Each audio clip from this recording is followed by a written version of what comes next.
बिस्मिल्लाहिर्रहमानिर्रहीम। My name is engineer Farogh Ali Shah और आज हमारा लेक्चर है lecture 7 introduction to heat and thermodynamics का। प्रीवियसली लेक्चर्स के अंदर हम लोग थर्मोडायनेमिक्स के मुख्तलिफ टर्म्स पढ़ते आ रहे हैं और लास्ट लेक्चर में हम लोग पहुँचे थे ज़ीरोथ लॉ के ऊपर। फर्स्ट लॉ ऑफ थर्मोडायनेमिक्स को देखा था, सेकेंड लॉ ऑफ थर्मोडायनेमिक्स को देखा था, थर्ड लॉ ऑफ थर्मोडायनेमिक्स को देखा था और कुछ एग्जांपल्स हम लोगों ने सॉल्व की थी। आज हम आगे चलेंगे और कुछ इक्वेशंस की तरफ जाएंगे। तो आज का हमारा एजेंडा क्या क्या होगा? सबसे पहले तो हम इंट्रोपी लॉ को देखेंगे of increase of entropy. Entropy जो है वो हम लोग पहले पढ़ चुके हैं, लेकिन entropy law of increase of entropy जो है वो आज हम लोग कवर करेंगे। इसी तरह फिर हम इसी लेक्चर को एक्सटेंड करते हुए टेम्परेचर इंट्रोपी डायग्राम की तरफ जाएंगे और टेम्परेचर और इंट्रोपी की डायग्राम को हम लोग देखेंगे। और फिर एट द एंड जो है मैक्सवेल थर्मोडायनेमिक्स रिलेशंस को देखेंगे। मैक्सवेल की जो इक्वेशंस हैं उनको ड्राइव करने की कोशिश करेंगे और अल्टीमेटली जो फाइनल मैक्सवेल की इक्वेशंस हैं उनको पढ़ेंगे। और ये चैप्टर 32 है आपका, जिसके अंदर ये सारा टॉपिक कवर हो रहा है मैक्सवेल थर्मोडायनेमिक्स का।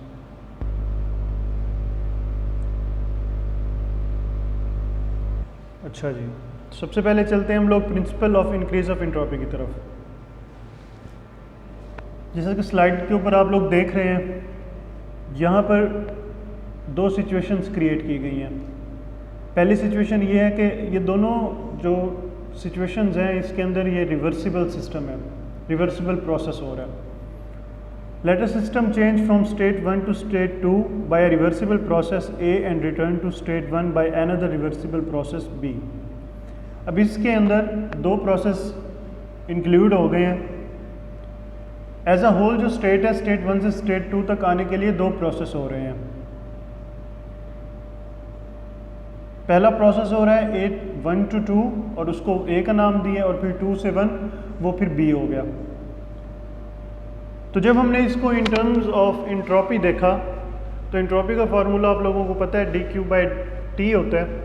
तो यहाँ पर क्योंकि अब दो इन्वॉल्व हो गई हैं लिमिट्स, तो अल्टीमेटली हम लोगों ने क्या कर दिया है, dQ/T इज इक्वल टू, हमने इंटीग्रेशन पहली कर दी है 1A2 और फिर दूसरी 2B1, और इस तरह ये टोटल क्लोज्ड सिस्टम बन गया और अल्टीमेटली ये इज इक्वल टू 0 हो गया।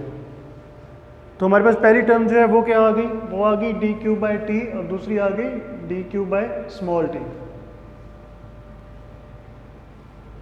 ये है इनिशियल स्टेज 1 और फाइनल स्टेज की तरफ गए 2 प्रोसेस A में। अभी प्रोसेस B में क्या हुआ है कि फाइनल स्टेज से इनिशियल स्टेट की तरफ आया है 2 से 1। अच्छा, अब इसी के अंदर थोड़ी सी आप चेंजिंग ले आएंगे तो नेक्स्ट स्टेप में क्या है, if the system is restored to the initial state from 1 to state 2 by an irreversible process C। अब यहाँ पर एक इरिवर्सिबल प्रोसेस इंक्लूड हो गया, लेकिन जो हमारे पास इनिशियल स्टेट है वो वापस ज़रूर आएगी। तो उस सूरत में उन्होंने क्या किया है, 1A2 और फिर 2C1, ये एक इरिवर्सिबल साइकिल है। पहले B उसके अंदर इंक्लूड हो रहा था, अब C इंक्लूड हो गया। तो इस सिचुएशन में क्या हो गया हमारे पास, इस सिचुएशन में हमारे पास ये हो गया कि B से जो है रिप्लेस हो जाएगा C, और फिर अल्टीमेटली हमारे पास इक्वेशंस वही बन जाएंगी, बस B के साथ C को रिप्लेस कर दिया। अब इसके अंदर काबिल गौर बात यह है कि जो dQ/T 2B1 वाला प्रोसेस है, ये वाला, ये ऑलवेज ग्रेटर होगा dQ/T 2C1 वाले प्रोसेस से। क्यों? क्योंकि ये रिवर्सिबल है और ये इरिवर्सिबल प्रोसेस है।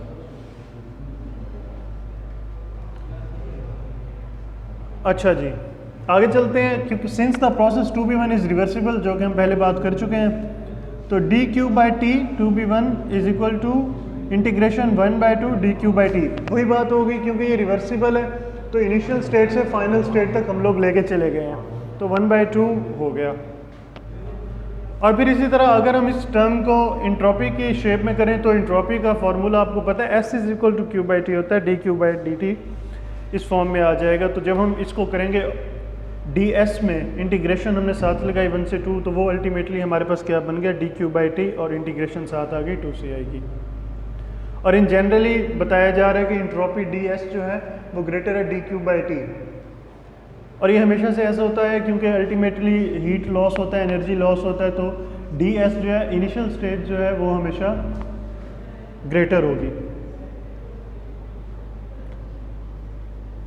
अच्छा जी, where the equality signs hold good for reversible process and the inequality signs hold good for an irreversible process. इसके अंदर भी आप लोगों को समझ आ गई कि जो इक्वालिटी का साइन होगा वो रिवर्सिबल प्रोसेस के लिए होगा और इनइक्वालिटी का जो साइन है वो इरिवर्सिबल प्रोसेस के लिए होगा।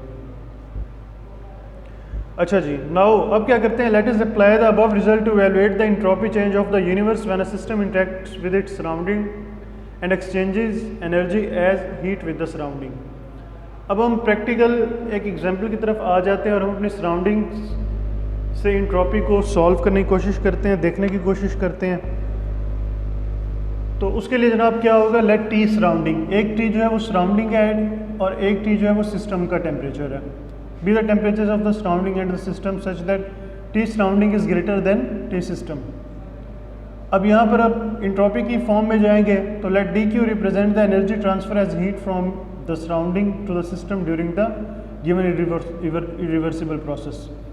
तो हमें पता ही है कि एंट्रोपी जो है वो डी एस, पहले सिस्टम की देख लेते हैं, वो डी क्यू बाई टी है, टी ऑफ कोर्स सिस्टम ही होगा। तो डी सराउंडिंग जो है वो माइनस में हो जाएगी, minus D Q by T surrounding. और टोटल अगर हम यूनिवर्स का फाइंड करना चाहें तो इन दोनों को हम अल्टीमेटली ऐड करेंगे, सिस्टम की एंट्रोपी को और सराउंडिंग की एंट्रोपी को। जब इन दोनों को हम लोगों ने ऐड किया तो हमारे पास फाइनल रिजल्ट आपके सामने है, which is D Q by T system और is equal to D Q by T surrounding के ग्रेटर देन ज़ीरो होगा सराउंडिंग जो है।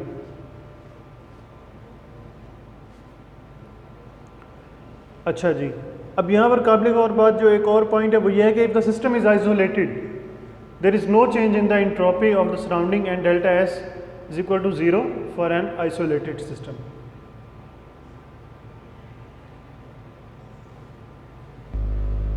और ऊपर आपने देखा है कि एंट्रोपी जो है वो यूनिवर्स की वो ग्रेटर देन ज़ीरो है। क्यों? क्योंकि सराउंडिंग की जो एंट्रोपी है वो ग्रेटर है सिस्टम की एंट्रोपी से। अब यहाँ पर चलते हैं, the equality sign holds good when the process undergone by the system is reversible.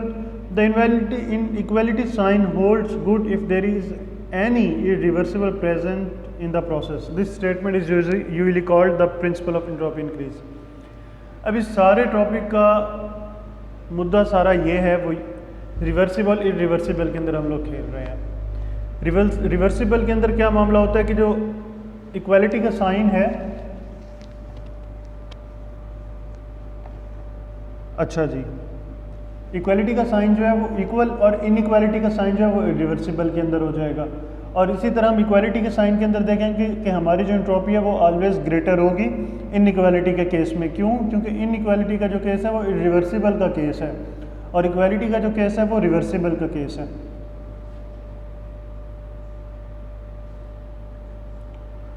अच्छा जी, हम आगे चलते हैं। तो irreversible or spontaneous process can occur only in that direction for which the entropy of the universe or that of isolated system increases.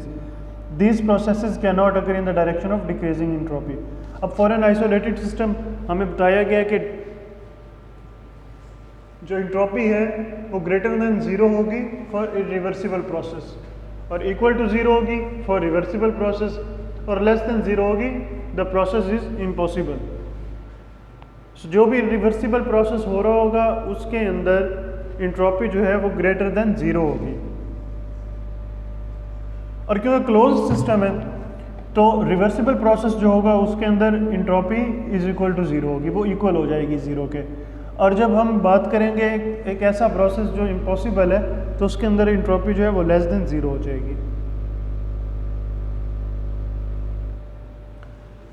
अब हम एक example देख लेते हैं और एग्जांपल से इसको समझते हैं इस टॉपिक को। 1 kg of superheated steam at 0.2 MPa and 200 degree centigrade contained in a piston cylinder assembly is a kept at ambient temperature। अभी हमें जनाब उन्होंने दे दी है, प्रेशर दे दिया है और टेम्परेचर दे दिया है। तो सॉल्यूशन इनिशियल स्टेट की तरफ जाएंगे।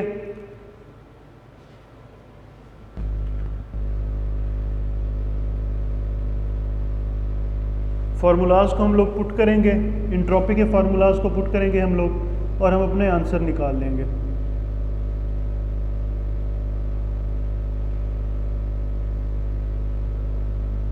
ये आप लोग खुद सॉल्व करेंगे, अगर आपको समझ नहीं आएगी तो फिर आप मुझसे पूछ लेंगे।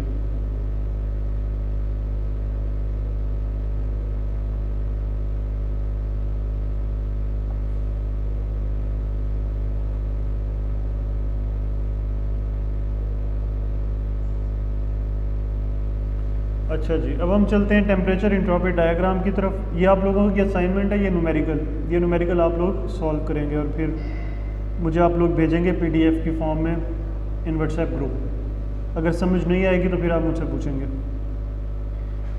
अच्छा, टेम्परेचर इंट्रोपी डायग्राम की तरफ चलते हैं। Entropy change of a system is given by D S is equal to D Q by T. ये हम लोग पहले ही बात कर चुके हैं, प्रीवियस लेक्चर्स में भी और इस लेक्चर में भी।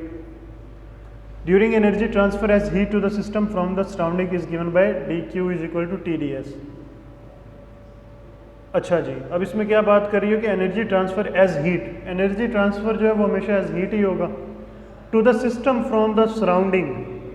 सिस्टम से, किसी भी सिस्टम से सराउंडिंग की तरफ से जो हीट ट्रांसफर हो रही है तो अल्टीमेटली उसके अंदर एंट्रोपी क्या है ये भी हम लोग पहले पढ़ चुके हैं। वो होती है D Q is equal to T D S. So क्या किया यहाँ पर, hence if T and S are chosen as independent variables then the integral T D S is the area under the curve. ये आप लोग इस situation में समझेंगे। इसके अंदर जो ये एरिया है अंडर द कर्व ये है integral T D S.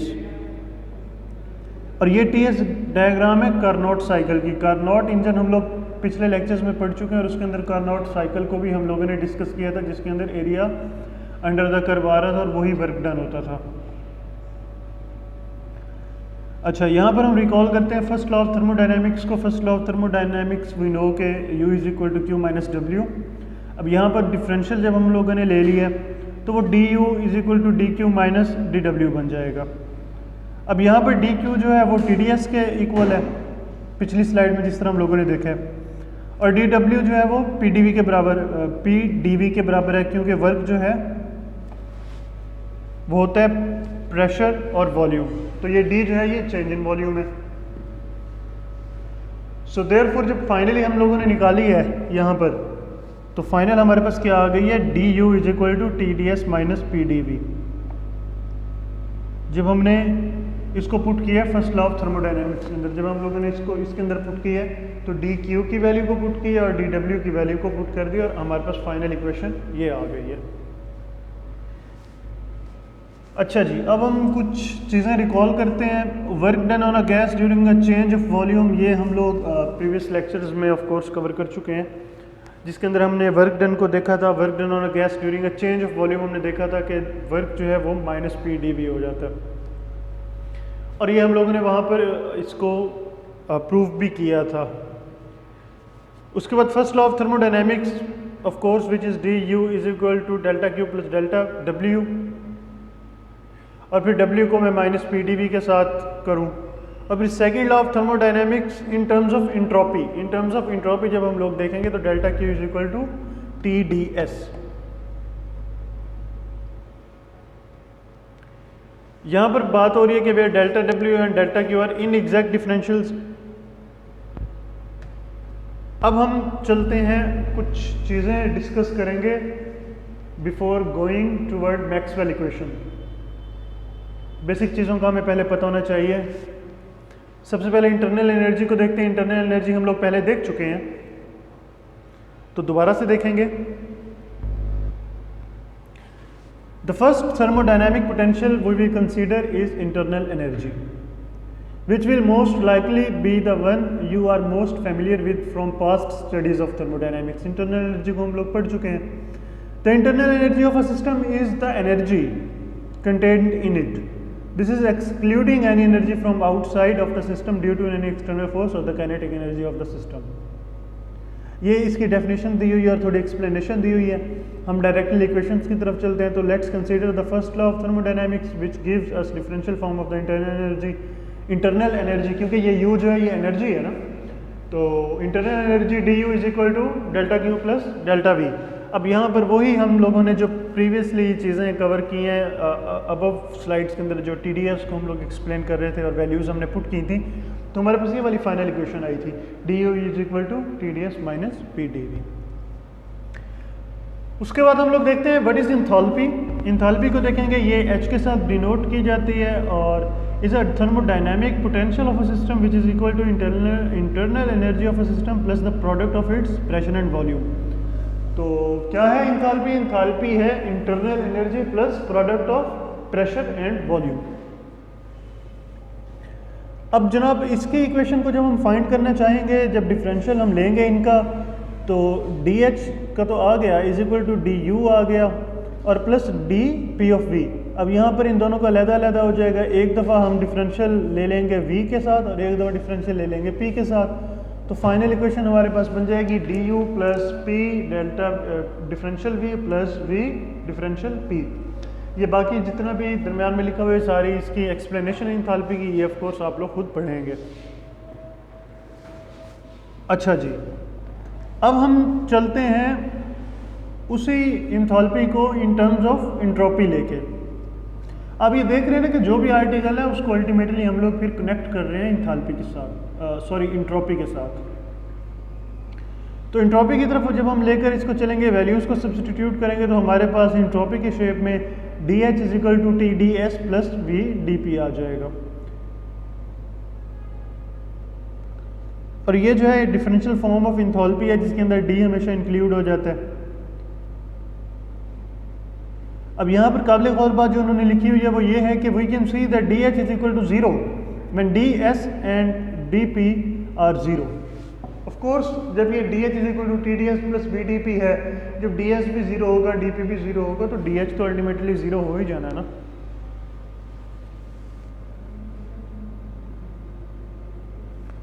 So entropy S and pressure P।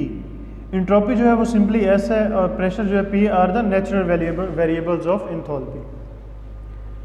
अब हम चलेंगे जनाब हेल्महोल्ट्ज़ फ्री एनर्जी की तरफ। अब हेल्महोल्ट्ज़ फ्री एनर्जी जो है वो F से डिनोट होती है और इसका फार्मूला सिंपली है F is equal to U minus TS। मतलब इसका क्या हो गया कि internal energy minus the product of entropy and temperature. Simply इसको जब हम डिफरेंशियल फॉर्म के अंदर लेके जाएंगे, डिफरेंशियल फॉर्म में TS जो है उसके अंदर एक दफ़ा S के साथ डिफरेंशियल आ जाएगा और एक दफ़ा T के साथ डिफरेंशियल आ जाएगा। अब सब्स्टिट्यूट करेंगे, प्रीवियसली जो वैल्यूज़ हम लोग फाइंड कर चुके हैं, तो अल्टीमेटली हमारे पास DF is equal to minus P DB minus S DT आ जाएगा। ये आ जाएगा, ये आप लोग जब पुट करेंगे तो फिर आपको समझ आ जाएगी, कोई इशू नहीं है। तो ये डिफरेंशियल फॉर्म है हेल्महोल्ट्ज़ की फ्री एनर्जी की, और इसके अंदर भी हम लोग देख रहे हैं कि वॉल्यूम और टेम्परेचर जो है वो नेचुरल वेरिएबल्स हैं। वॉल्यूम और टेम्परेचर नेचुरल वेरिएबल्स है, क्योंकि अगर इन दोनों को मैं 0 पुट करूँ तो हमारे पास जो है हेल्महोल्ट्ज़ फ्री एनर्जी 0 हो जाएगी। इसके बाद हम लोग चलते हैं गिब्स फ्री एनर्जी की तरफ कि what is Gibbs free energy. अच्छा सॉरी, मैं थोड़ा आज तेज़ लेक्चर को कवर करवा रहा हूँ, उसकी वजह ये कि ये लेक्चर काफ़ी बड़ा है, तो मैं चाह रहा हूँ कि विद इन अ टाइम तो ये हमारा जो है ना लेक्चर कवर हो जाए, वरना मैं ऑफ कोर्स स्लो पढ़ाता। तो आप लोग इस लेक्चर को पढ़ के अगर कोई भी इशू हो तो फिर मुझसे लाजमी डिस्कस कीजिएगा। और प्रीवियसली जो आपकी डिस्कशन हुई है, I was in meeting but कोई भी आप में से क्लास में से नहीं आया, पार्टिसिपेशन किसी की भी नहीं थी। सो इट्स ओके, कोई नहीं, आप लोगों ने खुद ही पास होना है। अगर आप नहीं पढ़ेंगे तो ऑफ कोर्स जो भी मुश्किलात होंगी वो खुद ही आपको ही देखनी पड़ेंगी, मुझे तो नहीं देखनी पड़ेंगी। तो पढ़ लेंगे तो अपना ही फ़ायदा, नहीं पढ़ेंगे तो अपना ही नुकसान है। सो मेरा कंसर्न जो है वो सिर्फ आप लोगों तक कन्वे कर देना है बात को, और लेक्चर को कन्वे कर देना है। Rest is upon you. अच्छा जी, तो गिब्स फ्री एनर्जी की तरफ चलते हैं। और last thermodynamics potential we will consider, ये जो हम मैक्सवेल इक्वेशंस तक पहुंचने के लिए जा रहे हैं, पहले 2 चीज़ें कवर कर चुके हैं। अब ये हमारे पास गिब्स फ्री एनर्जी आ गया है, ये जी के साथ होगी। और ये क्या है जनाब हमारे पास, enthalpy of a system minus the product of temperature and entropy of the system. उसी तरह डिफरेंशियल की वैल्यूज़ को पुट करेंगे, उसी तरह अल्टीमेटली सब्स्टिट्यूट करेंगे वैल्यूज़, और हमारे पास गिब्स फ्री एनर्जी का जो फॉर्मूला है वो आ जाएगा DG is equal to VDP minus SDT।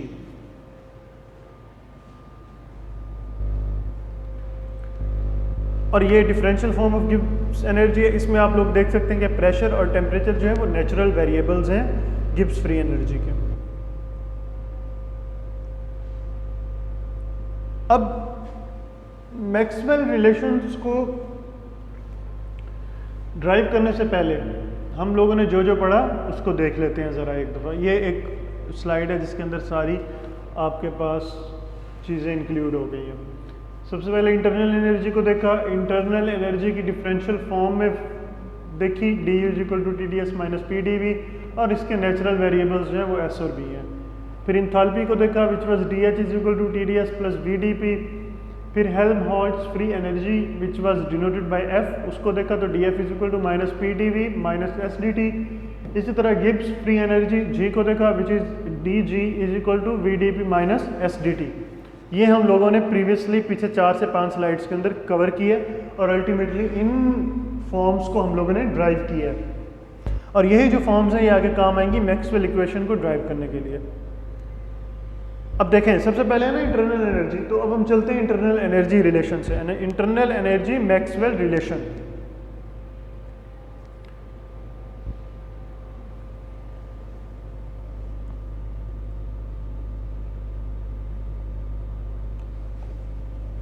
अच्छा जी, let start by again considering the differential form of the internal energy. Internal energy की हम लोग डिफरेंशियल फॉर्म अभी देख चुके हैं, which is D U is equal to T D S minus P D V. अच्छा, अब क्या करते हैं जनाब, यहाँ पर consider now u as a function of entropy s and v such that u s dot v, u is function of s dot v. Notice that these are the natural variables of energy. We can now write the total differential u s v as. अब यहाँ पर जनाब उन्होंने क्या कर दिया है,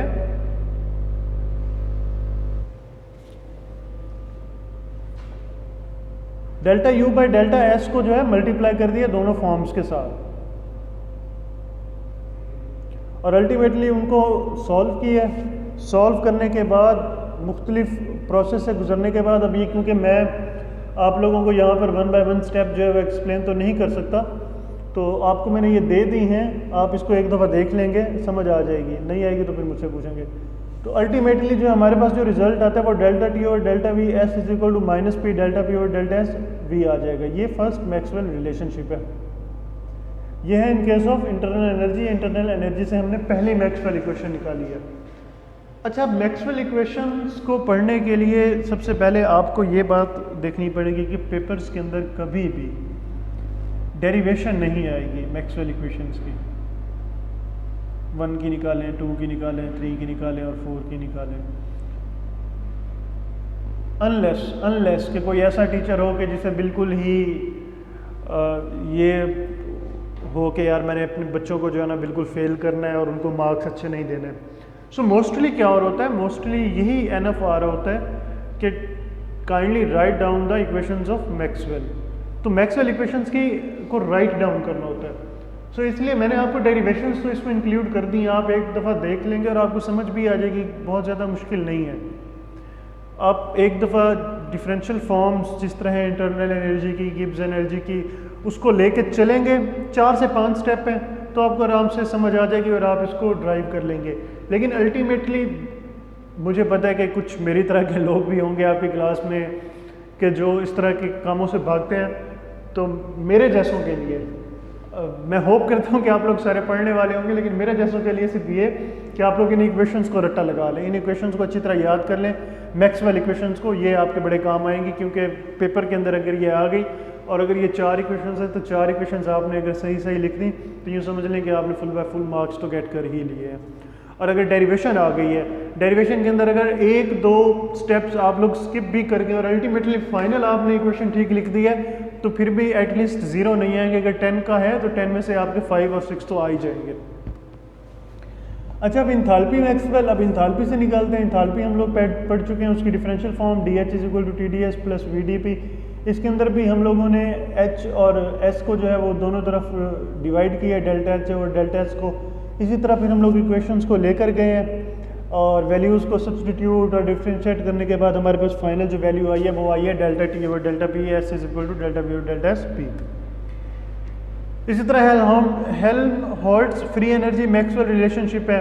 इसके अंदर भी वही मामला है, सबसे पहले उसकी डिफरेंशियल फॉर्म को देखा, फिर कंसीडर किया वी ऑफ टी को, फिर दोनों तरफ एफ और वी को डिवाइड किया, अच्छा जी, और फिर ड्राइव किया इसको, ड्राइव करते करते हमारे पास फाइनल ड्राइव इक्वेशन वही आ गई, delta P over delta T V is equal to delta over delta V T, और ये है थर्ड मैक्सवेल रिलेशनशिप।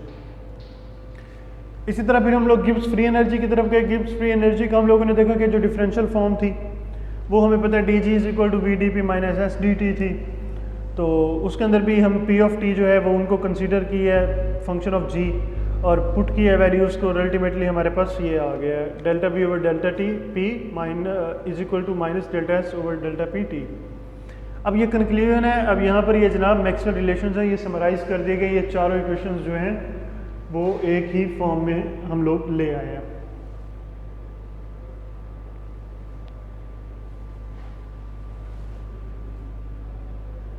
इनको आप लोग देखेंगे, यहाँ पर आप लोग देख रहे हैं कि सारी चीज़ें जो हैं वही यूज़ हो रही हैं। इंट्रोपी एस जो है वो इंट्रोपी है, वी वॉल्यूम है, पी प्रेशर है, टी टेम्परेचर है, तो उन्हीं के डिफरेंट जो है ना रिलेशनशिप्स हमारे यहाँ पर सामने आ रहे हैं और उन्हीं के डिफरेंट रिलेशनशिप्स को देखा गया है एक दूसरे के साथ।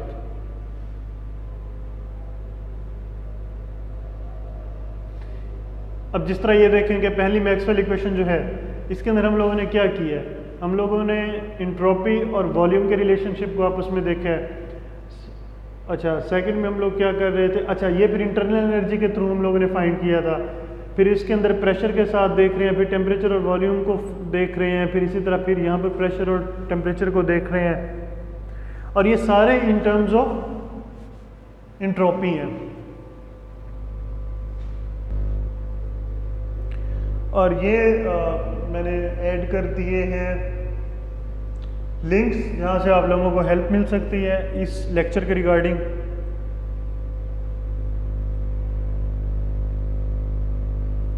आज के लिए हमारा लेक्चर इतना ही है। आप लोग इस सारे लेक्चर को रिवाइज करेंगे, अच्छी तरह पढ़ेंगे, अच्छी तरह पढ़ेंगे, और स्पेशली मैक्सवेल की जो इक्वेशंस हैं उनको कोशिश करेंगे खुद से ड्राइव करने की, समझ आ जाएगी, कोई मसला नहीं आएगी तो फिर मुझसे पूछ लीजिएगा, थोड़ा सा दिमाग लड़ाइएगा तो आपको समझ आ जाएगी।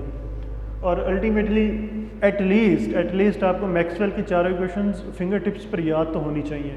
वो जो मैक्सवेल की इक्वेशंस हैं वो सिंपली इंट्रोपी के साथ ही लिंक्ड की गई हैं, बहुत ही आसान है, बिल्कुल मुश्किल नहीं है।